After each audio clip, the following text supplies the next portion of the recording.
again in my channel Learn with Anu. I am back with another interesting video. Can hydrogen be used to power cars and buses? Hydrogen can be used to power a number of different types of transportation. It can be stored and transported at high energy density in liquid or in gaseous forms. It can be used as a fuel for power or in transport and in industry as feedstock. Yes, just like battery electric vehicles, hydrogen fuel cell electric vehicles, including passenger cars and buses, are powered by electricity and so produce no carbon dioxide or any other harmful emissions from their tail pipeline, only water vapors. In these vehicles, energy is stored in the form of compressed hydrogen fuel rather than in a battery.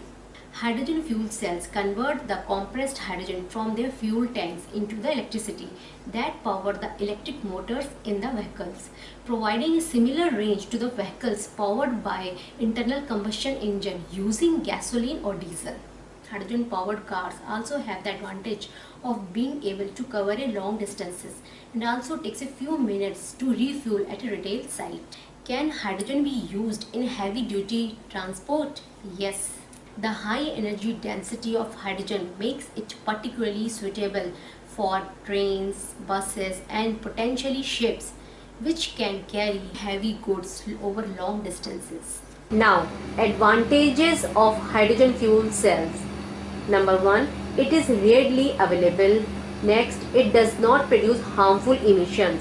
Next, it is environmentally friendly. Next, it can be used as fuel in rockets. Next, it is fuel efficient and it is renewable.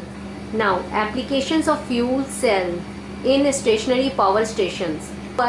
Over 2,500 fuel cell systems have been installed all over the world in hospitals, nursing homes, hotels, office buildings, schools, etc.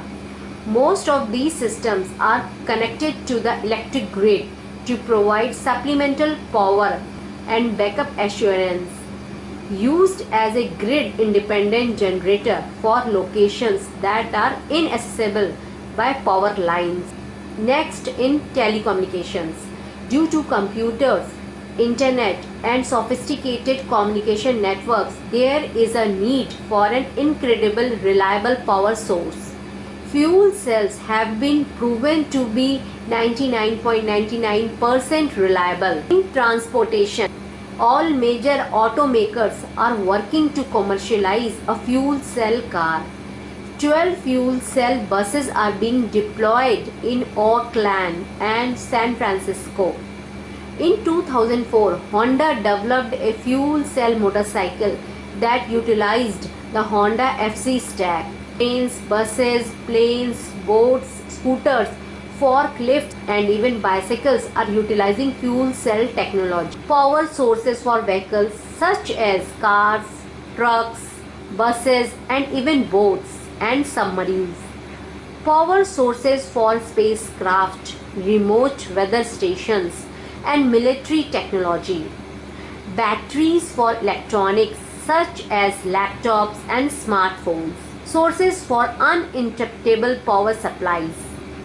Now, if we compare the batteries of fuel cell vehicles and battery vehicles, in fuel cell vehicles refuel time is 5 minutes, while in battery vehicles take up to 7 hours to charge.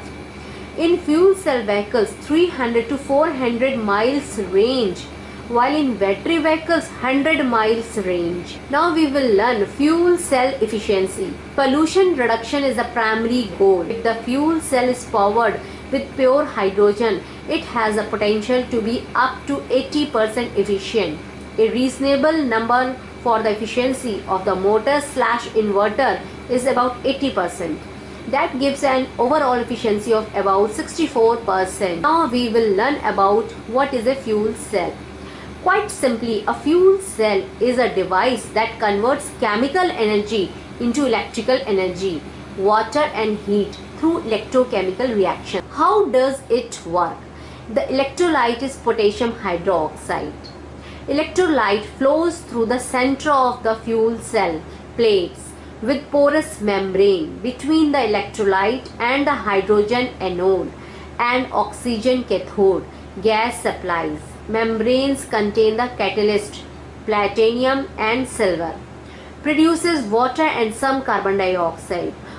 Works at minus 40 degrees centigrade for cooling and 70 degrees regularly. Now, how fuel cells work? A fuel cell is an electrochemical energy conversion device. It utilizes hydrogen and oxygen to generate electricity, heat, and water. Number 1. Hydrogen atoms enter at the anode.